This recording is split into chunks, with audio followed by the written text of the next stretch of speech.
ومن الليل فتهجد به نافلة لك ও আমার রাসূল গো, আপনি রাতের কিছু অংশ সময় তাহাজ্জুদের ইহতিমাম করেন, যেটা আপনার জন্য নফল হিসেবে বিরাট প্রতিদান রাখবে। এই আয়াতে কারিমা নাযিল হওয়ার পরে কিছু কিছু সাহাবী সারা রাত্র ঘুম নাই আর ঘুম নাই, তারা শুধু আল্লাহ রাব্বুল আলামিনের সান্নিধ্যে নামাজ পড়ছে। কোন বান্দা যদি এই তাহাজ্জুদের নামাজ পড়ে রে, তাহাজ্জুদের নামাজ যে ব্যক্তি পড়বে, আল্লাহ এবং তার মাঝখানে কোনো বাধা থাকে না। কারণ আল্লাহ প্রথম আসমানে নেমে যায়, প্রথম আসমানে নামি আল্লাহ বলে তাহাজ্জুদের সময় কে আছে অসুস্থ ব্যক্তি, ও দুনিয়ার অসুস্থ, তুমি অসুস্থ হইছ, আমি আল্লাহর কাছে সুস্থতা কামনা করো, আমি আল্লাহ তোমার রোগ বিমার সব দূর করে দিব। সুবহানাল্লাহ। আমরা চাওয়ার মতো চাইতে পারি না, যেইভাবে চাওয়ার দরকার সেইভাবে যেতে পারি না। কিভাবে আল্লাহ কবুল করবেন? আমাদের তো ধৈর্য নাই তো। আল্লাহ রাব্বুল আলামিন বলেছেন ইস্তাঈনু বিস-সাবরি ওয়াস-সালাহ, তোমরা আমি আল্লাহর কাছে সাহায্য চাইবা নামাজের মাধ্যমে আর সবর ধৈর্যের মাধ্যমে। আমরা তো চাইতে জানি না। দ্বিতীয়তে আল্লাহ এসে বলেন কে আছো গুনাহগার, গুনাহ করতে করতে নিজের কলবটাকে অন্ধকার বানিয়ে ফেলেছো, যার এখন শুধু গুনাহ ছাড়া আর কিছুই ভালো লাগে না, ও বান্দা তুই গুনাহ করছো দেখা কি হইছে? আমি আল্লাহ কি নাই? তুই কত বড় পাপী, তুই কি পাপ করতে করতে দুনিয়াও ভরে ফেলেছিস? কোনো অসুবিধা নাই। আমি আল্লাহ এত বড় দয়াবান, এতই বড় দয়াবান, যদি তোর গুনাহগুলো ওই সমুদ্রের পানির সমপরিমাণ হয়, আমি আল্লাহ এক মুহূর্তে যদি আমার কাছে খাস তওবা করতে পারো রে ও বান্দা, আমি এক নিমিষে তোর গুনাহগুলোকে মাফ করে দিব। সুবহানাল্লাহ। হযরত মুসা আলাইহিস সালাতু ওয়াস সালামের জামানা একাধারা অনেক দিন যাবত বৃষ্টি হচ্ছে না, বৃষ্টি হয় না, কোনো বৃষ্টি নাই। মানুষগুলো, পশু পাখিগুলো পানি না খাইয়া শুকাইয়া মারা যাচ্ছে। পশু পাখিরে পানি কোত্থেকে খাওয়াবে? মানুষের নিজেরা খাওয়ার মতো পানি নাই। একাধারা 1 মাস 2 মাস বৃষ্টি হয় না। আল্লাহর পক্ষ থেকে কি শুরু হইল? জমিনের গাছপালা সব জ্বলে ছারকার হয়ে গিয়েছে, পানির অভাবে ক্ষেত খামার সব নষ্ট হয়ে গিয়েছে। তখন বনী ইসরাইলেরা সমস্ত লোকেরা এসে নবী মুসাকে বলে, ও আল্লাহর নবী মুসা, আপনি তো জামানার পয়গম্বর, আপনি তো আল্লাহর নবী, আপনি আমাদের জন্য আল্লাহর কাছে দোয়া করেন, আল্লাহ যেন বৃষ্টি দিয়া আমাদেরকে ভিজিয়ে দেন। আমরা তো এই আযাব আর সহ্য করতে পারছি না। আমাদের সন্তানগুলো পানি না পাইয়া মারা যাচ্ছে, আমাদের পশু পাখিগুলো মারা যাচ্ছে, ক্ষেত খামার জমি সব নষ্ট হয়ে যাচ্ছে। আপনি আল্লাহর কাছে দোয়া করেন, আল্লাহর কাছে দোয়া করেন গো। দুনিয়াতে আল্লাহ যদি এত আযাব দিতে পারে, সে হাসরের দিনে আখিরাতে কি আযাব হবে? আল্লাহর নবী মুসা সমস্ত মানুষদেরকে বলে তোমরা একটা খোলা ময়দানে আসো। সমস্ত মানুষ খোলা ময়দানে এসে যায়। সবাই যখন খোলা ময়দানে এসে বসে যায়, আল্লাহর নবী বলেন সকলে দুহাত আল্লাহর দিকে তোলো। আল্লাহর দিকে তুলিয়া আসমানের দিকে দুহাত তুলিয়া আল্লাহর নবী দোয়া করেন আল্লাহর কাছে, ও আল্লাহ গো, তোমার বান্দাগুলো পানি না খাইয়া, পানি না পাইয়া মারা যাওয়ার উপক্রম হচ্ছে গো আল্লাহ। তুমি যদি পানি না দাও তাদের আর কোনো উপায় থাকবে না। দয়া করে আল্লাহ তুমি পানি বর্ষণ করো, বৃষ্টি দাও আল্লাহ, বৃষ্টি দাও। আল্লাহ রাব্বুল আলামিনের নবী মুসা কত কান্নাকাটি করেন। নবীরা তো মাসুম, নবীরা নিষ্পাপ। যে সমস্ত দোয়া আল্লাহর কাছে করেন সাথে সাথে আল্লাহ রাব্বুল আলামিন কবুল করে নেন। কিন্তু এখন এই মুহূর্তে দোয়া কবুল হয় না। কি অবস্থা, কি কারণে দোয়া কবুল হয় না? দীর্ঘ একটা মুহূর্ত সময় চলে গেল, তারপরও দোয়া কবুল হয় না। আল্লাহ রাব্বুল আলামিনের নবীর কষ্ট আল্লাহর সহ্য হয় না। আল্লাহ রাব্বুল আলামিন আল্লাহর বার্তাবাহক ফেরেশতা জিবরাইল আলাইহিস সালাতু ওয়াস সালামকে পাঠাই দিলেন, ও জিবরাইল যা যা যা আমার নবীর কাছে যা, গিয়ে বল ও নবী আপনার এই ময়দানে এখানে বসে আছে এমন এক পাপ করছে, এমন এক গুনাহগার বান্দা, সে এমন এক গুনাহ করেছে যে গুনার কারণে সে যদি এখানে বসে থাকে, আপনি দোয়া সারা জীবন যদি দোয়া করেন আল্লাহ আপনার দোয়া কবুল করবে না। নাউজুবিল্লাহ। কি এমন এক গুনাহ করেছে যে কারণে আল্লাহ আয়াত নাযিল করে দিছে। কত বড় মেহেরবান আল্লাহ। আল্লাহ আয়াত নাযিল করে দিয়েছেন, তারপরও বান্দার নামটা কয় নাই। একে বলে আল্লাহ হলো সাত্তা, বান্দার গুনাহগুলো গোপন রাখে। কত মেহেরবান খোদা পাইছি আমরা। আর আমরা বান্দা নাফরমান, সে আল্লাহরে ডাকি না। বিপদে পড়লে আমাদের ঈমান কোথায় চলে যায়। কত মুরব্বী আছে যদি অসুস্থ হয় কিছুর গর্বে সুস্থ দেখা গেলে কেউ জিজ্ঞেস করলো কি মিয়া সাহেব কবে সুস্থ হইলেন? আর কইল না, অমুক ডাক্তারের ওষুধ খাইয়া ভালো হয়ে গেছি। অমুক ডাক্তারে না দেখলে তো কবেই মহিলা গেলাম হইলে। নাউজুবিল্লাহ। এই সুস্থতার মালিককে ডাক্তার, তো ডাক্তার কেন অসুস্থ হয়ে মারা যায়?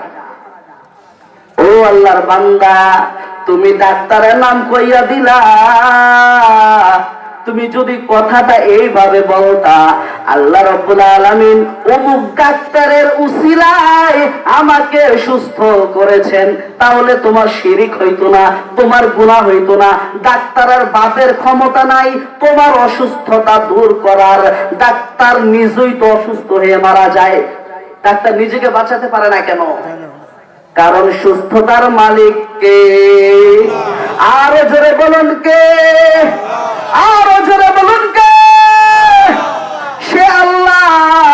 দেখে বলেন ও আল্লাহর নবী মুসা, ওই গুনাহগার পাপিষ্ঠ এমন এক গুনাহ করেছে যেই গুনার কারণে এই বান্দা এখানে বসে থাকলে আমি আল্লাহ তুমি নবীর মুসার দোয়াও কবুল করব না।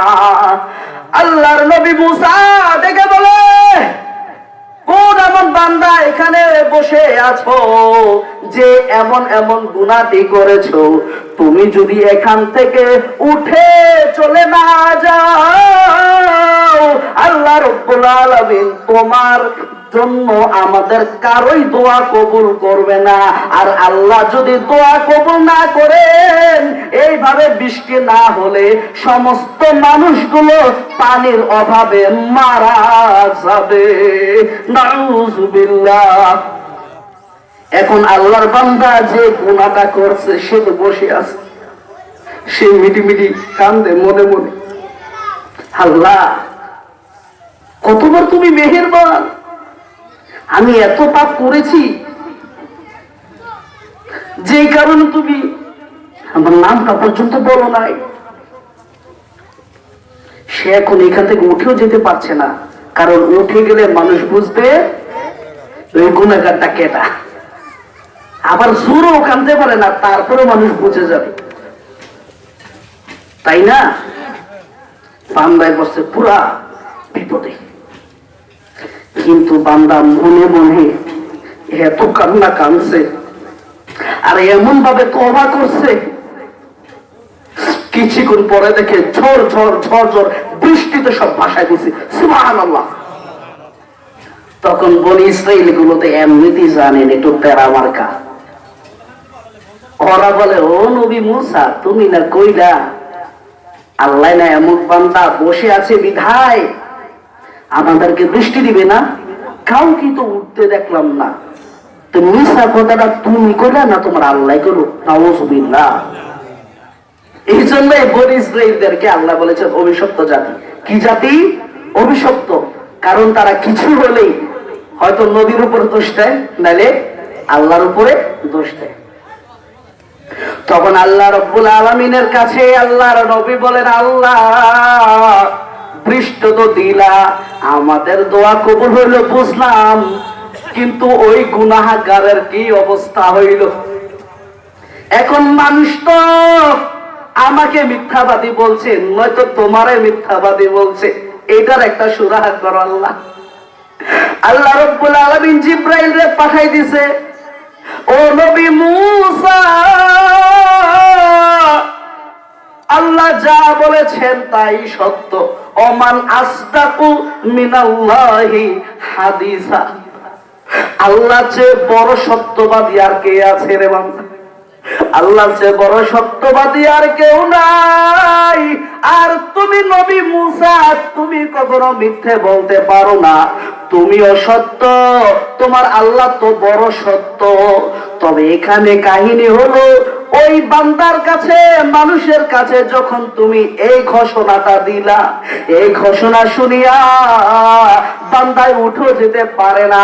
কারণ হচ্ছে সে হচ্ছে সম্মানিত ব্যক্তি, যদি সে উঠে চলে যায় মানুষ ভাববে এই ব্যক্তি গুনাহগার, সারা জীবন তাকে শুধু মানুষ অপমান করতে থাকবে। সে জোরে চিৎকার করে আল্লাহর কাছে তওবা করতে পারে না, মানুষ বুঝে যাবে। সে মনে মনে এতই ভাবে কান্না করেছে, এত কঠিন ভাবে আল্লাহর কাছে গুনাহ মাফ চাইছে, অন্তর থেকে খালেস ভাবে তওবা করেছে। আল্লাহ রাব্বুল আলামিন তার জিন্দেগীর সমস্ত গুনাহগুলো মাফ করে দিয়েছেন, এবং তার গুনাহ যেই পরিমাণ ছিল সে অন্তরের দিকে আল্লাহ তাকাইছে, তার ওই গুনাহগুলোকে নেকি দ্বারা পরিবর্তন করে দিয়েছেন। সুবহানাল্লাহ।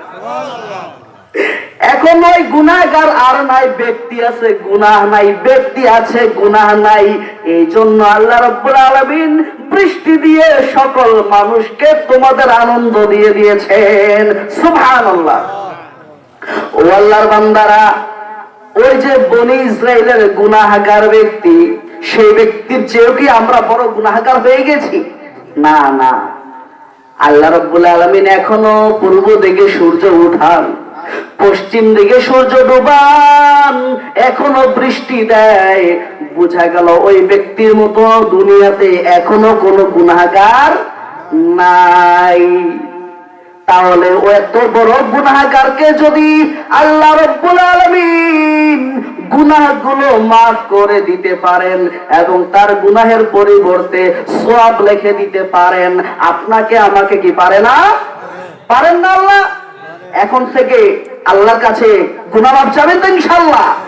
কে কে রাজি আছি তাহাজ্জুদের নামাজের পরে আল্লাহর কাছে মাফ চাবো? দেখাই, আল্লাহকে দেখাই, লিল্লাহি তাকবীর। আল্লাহ কবুল করুক নামান। তাহাজ্জুদের সময় এসে আল্লাহ রাব্বুল আলামিন এক নাম্বার কি বলে? কে আছো অসুস্থ? আমি আল্লাহর কাছে সুস্থতা চাও, আমি আল্লাহ সুস্থতা দান করব। দুই নাম্বার কে আছো গুনাহগার, আমি আল্লাহর কাছে গুনাহ মাফ চাও, আমি আল্লাহ তোমার সমস্ত গুনাহগুলোকে মাফ করে দিব। তিন নাম্বার কে আছো অভাবগ্রস্ত ব্যক্তি, কে আছো রে অভাবগ্রস্ত ব্যক্তি, যার রিজিক নিয়ে টানাটানি, তুমি দুনিয়ার পিছনে দৌড়াও কেন, নামাজ কালাম বাদ দিয়া কেন দুনিয়ার পিছনে দৌড়াও?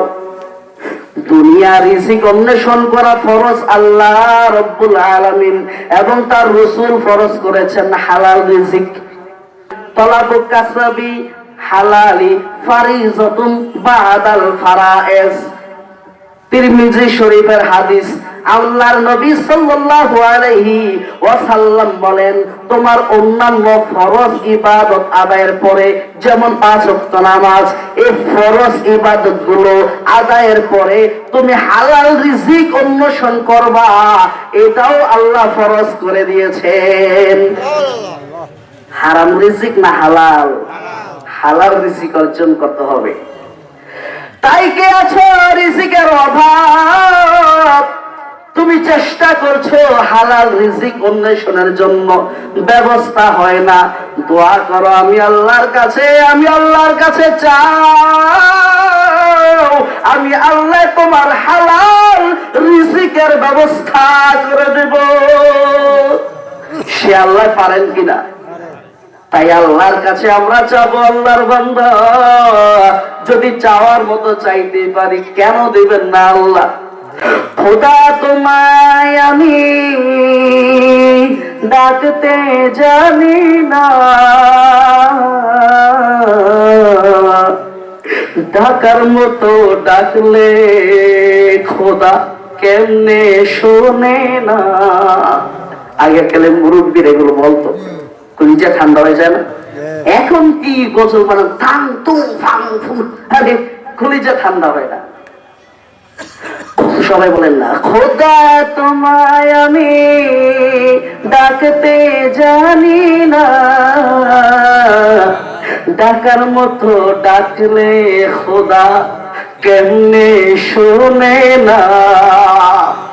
আরে ডাকার মতো ডাকলে খোদা কেমনে শোনে না। সে আল্লাহরে ডাকি, লা ইলাহা লা ইলাহা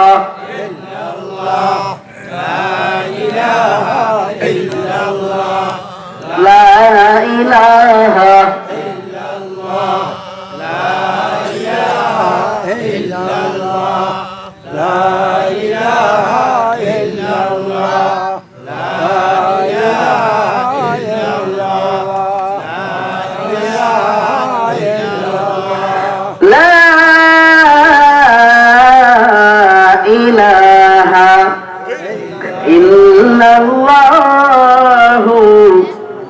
মুহাম্মাদুর রাসূলুল্লাহ। বাবারা খারাপ লাগছে? চলবে? চলবে ইনশাআল্লাহ।